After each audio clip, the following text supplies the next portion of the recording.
해마다 쌀값 하락으로 농가의 경영이 불안해지고 있는데요.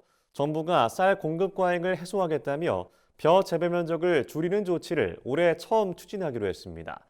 그런데 농민들은 여러 부작용을 일으킬 수 있는 정책이라고 목소리를 높이고 있습니다. 김수아 기자가 전해드립니다. 정부가 올해 처음으로 쌀값 하락과 쌀 공급 과잉을 해소하기 위한 벼 재배 면적 조정제를 추진합니다. 벼 재배 면적 조정제는 국내 농가에서 벼를 재배하는 전체 논 면적 중 일부를 감축하는 정책입니다.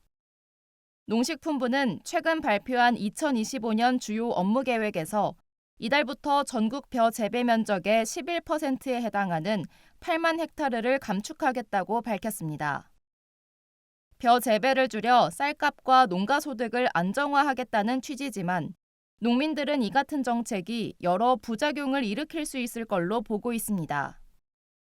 특히 생산량을 단기간에 줄여 쌀값이 필요 이상 급등할 경우 먹거리 물가 상승을 우려한 정부가 수입쌀을 늘리는 게 아니냐는 우려가 나옵니다.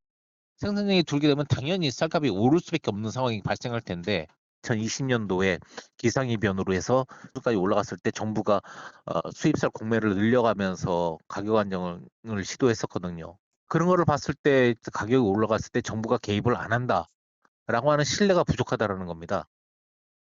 벼농사를 전업으로 삼는 쌀 전업농의 소득을 보전할 대책도 부족하다는 지적이 나옵니다.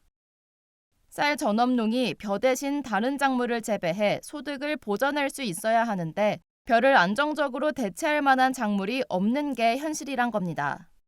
다른 작목을 하게 되면 수도작을 했던 것만큼의 소득을 당연히 요구할 수밖에 없는 건데 그게 너무 좀 한계가 명확하다. 그래서 어떤 작목을 심을지에 대한 고려도 하고 나서 그 농가들한테 전달을 해가면서 좀 얘기가 진행돼야 되는데 지금은 너무 면적 목표에만 집중돼 있어서 농민단체들은 이 같은 부작용이 나올 수 있는 만큼 농업 현장과 소통을 강화하며 단계적으로 재배 면적을 줄여가는 게 보다 바람직하다고 말합니다.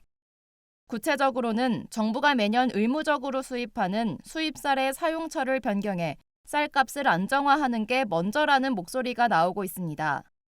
매년 40만 톤가량을 들여오는 수입쌀을 사료용이나 해외 원조용으로 사용하면 쌀 공급 과잉 문제를 해소할 수 있다는 겁니다. 정부가 재배 면적 감축이 아니라 수입쌀의 용도 전환을 추진하면 얼마든지 해결할 수 있는데 그에 대한 의지가 없음이 보여지고 있어서 일본에서도 그렇게 하고 있는 거기 때문에 우리나라가 못할 이유는 전혀 없다고 봅니다. 벼 재배 면적 감축이 당장 이달부터 시행에 들어가는 가운데 농민단체에서는 이번 정책에 대한 즉각 철회를 촉구하고 있어 향후 파장이 이어질 것으로 보입니다. MBS 김수아입니다.